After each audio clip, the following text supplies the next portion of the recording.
Hey, what's up guys? KI6NAZ Hashnasi here, and today is part 3 of the emergency comms video, prolonged HF radio in a portable or easily deployable sense. Let's talk about it. So how did we get here? Well, if you remember in the introduction, a link in the cards and in the description, we talked about immediately after disaster, how do you assemble your team, how do you get people to a previously agreed upon location.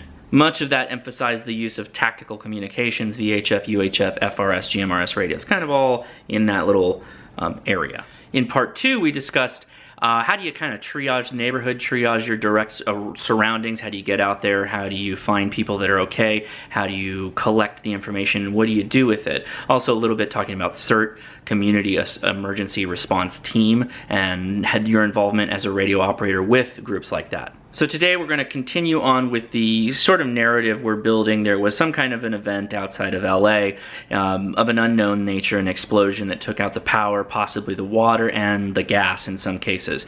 This is kind of reminiscent, aside from the fact that it's an explosion. When I was in the Whittier Narrows earthquake back in the 80s, we went without power, a lot of people went without water and gas for upwards of a week. And before we go any further, let me mention, none of this, what I'm doing here, is to replace anything like joining ARES or RACES or getting involved with CERT. This is just something to augment that. Maybe something to get your mind watering at the concept of being more prepared from an emergency communication standpoint.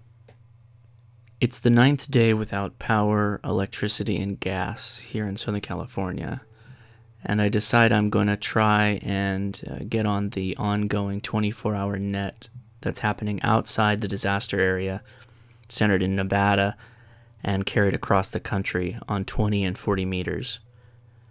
There's also an EHF and VHF net that's largely used by other people to relay traffic with HF transceivers. I'm using an MFJ 2289 big ears dipole antenna with a 1919 antenna stand. At one time, the 2289 was good for field day, but now I find that during the day, with the 20, 30, and 40 meter bands being as open as they are, as open as they can be for accessing the 24-hour net, this is a good antenna for those options. I work in Viz with this by keeping the dipole low, and if I want to get some extra height, I can mount this to the roof to get a bit further out. Use of the rig analyzer AA170 has been helpful to get that perfect match to go along with getting the most RF out of whichever radio I'm using, whether it's the Zygu or the 7300. Since the power's out, we're predominantly working off of solar. This is a cheap little Harbor Freight suitcase panel. Not great at all, but sometimes you got to make do with what you've got, and that's what we're working with. In this case, we're just laying it flat, getting whatever charge we can using a cheap charge controller. Again, you're 10 days without power. You're going to try and charge your batteries however you can to keep going, keep operating.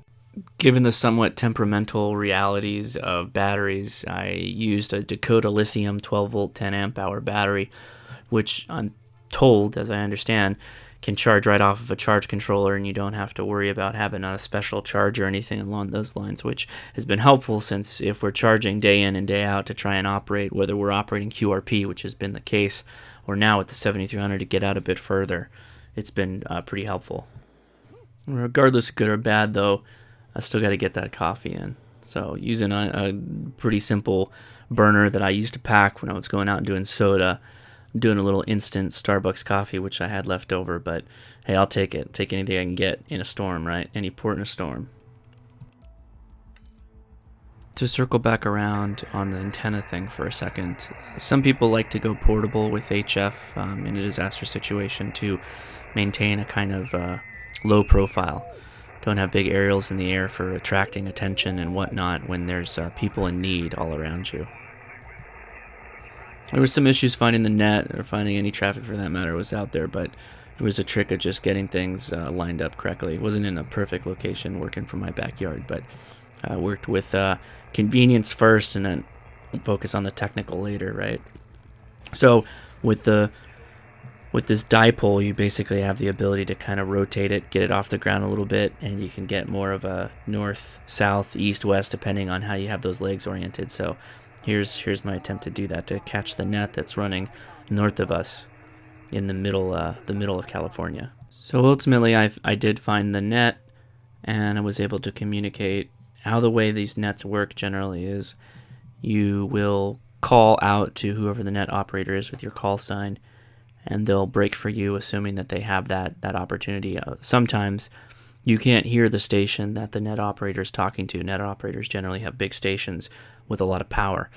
And so the net operator will kind of work the stations that are trying to reach them and trying to get their information up and out. So you kind of wait your turn and talk when you are selected.